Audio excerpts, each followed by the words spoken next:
London সফরে গিয়েছিলেন প্রধান উপদেষ্টা। সেখান থেকে আসার পর আমরা দেখলাম যে নির্বাচনের একটা মোটামুটি রোড ম্যাপ হয়েছে, কিন্তু এরপরও আমাদেরকে প্রতিদিন এই প্রশ্ন শুনতে হয় যে নির্বাচন আদৌ হবে কিনা।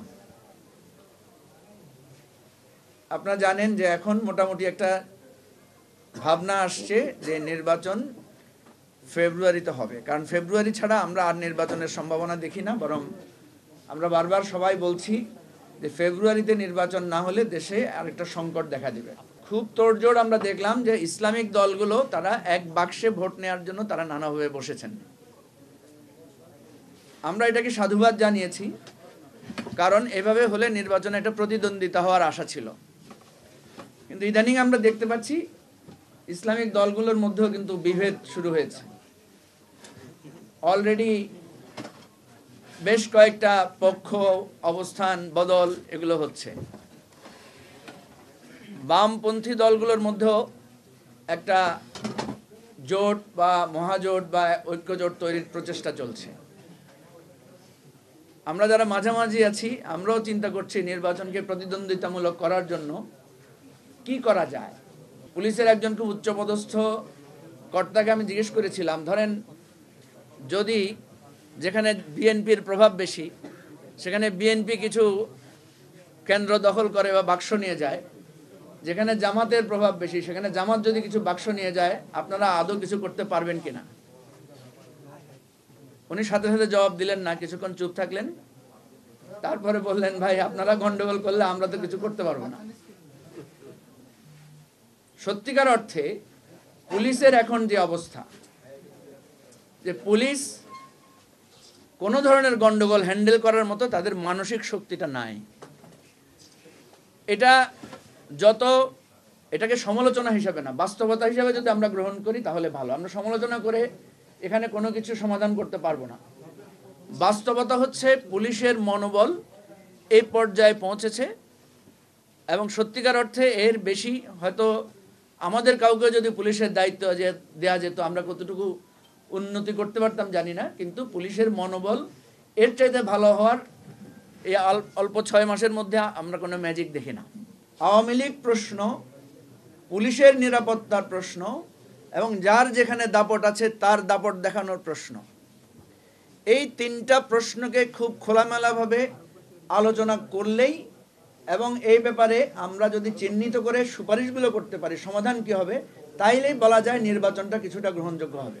এবং আমরা যদি বলি যে আওয়ামী লীগ জাতীয় পার্টি ইলেকশনে পার্টিসিপেট করতে পারবে না কারণ তারা আমাদের ভোটাধিকার কেড়ে নিয়েছিল, তারা আমাদের নির্বাচন ব্যবস্থা ধ্বংস করেছে, এখন আমরা যদি তাদেরকে বলি যে তারা ইলেকশনের বাইরে থাকবে, কিন্তু তাদের ভোটাররা তো ইলেকশনের বাইরে থাকতে পারবে না, এটার কোনো যুক্তি নাই। বাট আমরা যদি বলি দল হিসেবে তারা ইলেকশনে থাকবে, এটা তো আমরা একমত হতে পারবো না আমার ধারণা, কারণ ফিল্ডে আওয়ামী লীগকে গ্রহণ করার মতো পরিস্থিতি নাই।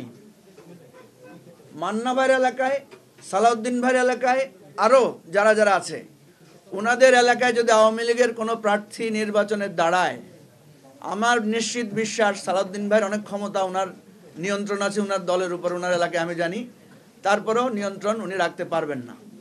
আওয়ামী লীগের লোকদের নির্বাচনী নির্বিঘ্নভাবে করতে পারার এই মুহূর্তে নিরাপত্তা দেওয়ার ক্ষমতা আমাদের কারো নাই। কারণ যে অপরাধ এবং খুন গুম তারা করেছে, এটা এত তাড়াতাড়ি এটাকে রিকনসিলিয়েশনে, একপক্ষীয় রিকনসিলিয়েশন সম্ভব না, এটার জন্য বহুমাত্রিক রিকনসিলিয়েশনের ব্যাপার আছে।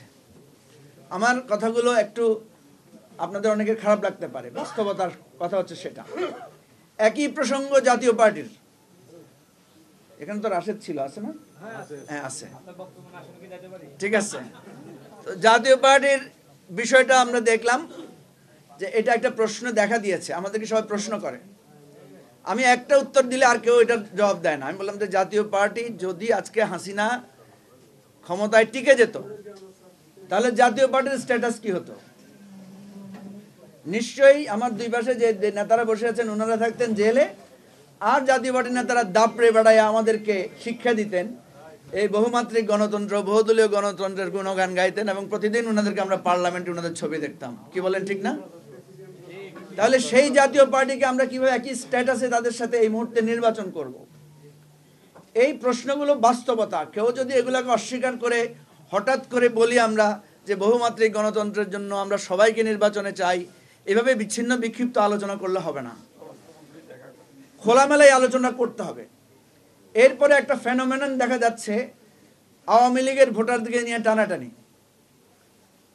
আমাদের ধর্মীয় সংখ্যালঘুদের ভোটার নিয়ে টানাটানি, এবং কি দাঁড়াচ্ছে, কি হচ্ছে ঘটনা, এগুলো আপনারা জানেন। একজন আরেকজনের দিনে আঙ্গুল তুলছে, কিন্তু প্রত্যেক দলের মধ্যে আমরা দেখছি যে কোনো না কোনোভাবে নানাভাবে তারা দিচ্ছে। সেজন্য আমি প্রস্তাব দিয়েছিলাম এটা ওপেন করে দেন, যে সবাই যত পারেন আওয়ামী লীগের লোকদেরকে দলে ঢুকান, আওয়ামী লীগ বিভক্ত হোক, অসুবিধা নেই। কিন্তু সেটাও ওনারা করবেন না। ওনারা একজন আরেকজনের বিরুদ্ধে অভিযোগ দিবেন, কিন্তু তলে তলে সবাই আওয়ামী লীগের লোকদেরকে টুকটাক দলীয়ভাবে অন্তর্ভুক্ত করবেন। এই জায়গাটাও আমাদেরকে পরিষ্কার হতে হবে।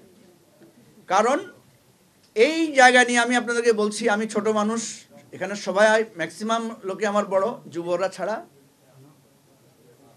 ইলেকশনের সময় এক দল আরেক দলকে ধরবে, বিভিন্ন মিছিলে হামলা হবে, বলবে যে ওর মিছিলে, ওই ধানের শীষের মিছিলে ছাত্রলীগ যুবলীগ আছে।